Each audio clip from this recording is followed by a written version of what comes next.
It's the late 80s. You've got two kinds of Land Rovers. The Defender, which when it comes to comfort is basically a tractor, and the Range Rover, which started its life as a farm truck but somehow turned into a luxury SUV for the wealthy. The problem is there's nothing in between. But families everywhere are starting to want SUVs that can do both. Something that can take the kids to school and drive through a swamp without breaking a sweat. So, in 1989, Land Rover dropped the Discovery, the car that would bridge the gap, conquer jungles and take on the school run.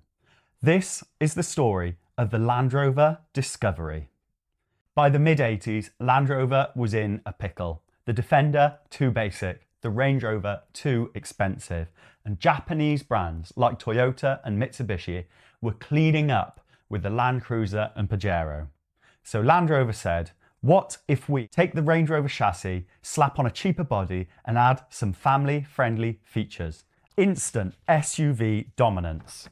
Enter the Discovery 1, making its debut at the Frankfurt Motor Show in 1989 and hitting UK showrooms that October. It was built as a more affordable alternative to the Range Rover. Underneath, it was pure Range Rover. Same chassis, suspension and four-wheel drive system.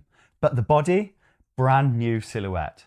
Stepped roof, alpine windows, huge glass areas, stadium seating and optional jump seats in the boot. It was practical too. Longer rear overhang for luggage. Spare wheel hung on the back door and at first just two doors. The original Disco 1 was a 3-door with 5 seats. But demand was so strong that by 1990 a 5-door version was introduced.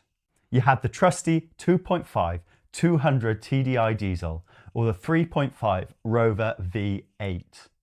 There was also a short-lived 2-litre petrol model, but it lacked power and tax laws changed, rendering it obsolete. Land Rover raided the parts bin hard on this one. Dashboard bits from a freight Rover van, taillights from a Maestro, switchgear from a Rover Metro, pure Frankenstein, but somehow it worked. And people loved it. The Discovery won design awards, sold like hotcakes, and became a global hero thanks to the Camel Trophy, carving paths through jungles and deserts where no road existed. But of course, this was a Land Rover, which meant it also rusted faster than you could say British steel. Fast forward to 1998. 9 years later, we got the Discovery 2. Land Rover bragged it had 720 changes compared to the Disco 1. A new 2.5 TD5 diesel engine, electronically managed and shared with the Defender. Petrol versions got the 4-litre V8 from the Range Rover P38. Optional ACE system, active cornering enhancement. Basically hydraulic anti-roll bars, controlled by accelerometers to keep the big box upright in corners. And hill descent control, aka push button and don't die on a hill. And for the first time, 7 forward-facing seats. The Disco 2 was smoother, safer, more refined, but it still leaked, rusted and broke. Sunroofs turned into showers. ACE was great until it wasn't. And the electrics were classic Land Rover. Still, it kept the Discovery name strong, being a serious off-roader, an all-round family rig. Then, in 2004, Land Rover went full galaxy brain and dropped the Discovery 3. Brand new integrated body frame chassis. Basically, the strength of a ladder frame fused with the refinement of monocoque. Tough and comfortable. It introduced a stack of tech. Navigation with off-road mode, infotainment, 4-wheel electronic traction control, dynamic stability control, and the big one, terrain response. Now a commonplace in most 4x4s, giving you different modes for each type of terrain. Typical to Land Rovers of this era, it was riddled with reliability issues, electronic handbrake failures, air suspension tantrums, endless expensive fixes. If you owned one, you either loved it or you were on first name basis with your mechanic. Summer 2009, Land Rover doubled down with its Discovery 4. Same body frame structure, but with a facelift. New LED lights, better brakes, smoother gearbox. Terrain response got upgrades, including traction control in sand mode and brake assist in rock crawl.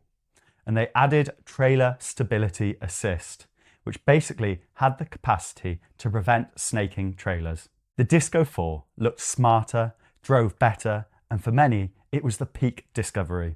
The TDV6 diesel brought more power and torque. But all of this was overshadowed by the horror stories of the crankshaft issue, which basically meant your entire engine could randomly nuke itself without warning. Still, the Disco 4 had a long run, lasting 8 years. Then, in 2017, the Disco 5 was introduced, with big changes. Aluminium monocoque chassis from the Range Rover L405. Lighter, stiffer, better fuel economy. Offered with a bunch of different engines, all 8-speed automatics. Terrain response got a massive upgrade, now monitoring wheel slip and wheel speed, making crucial adjustments to improve performance.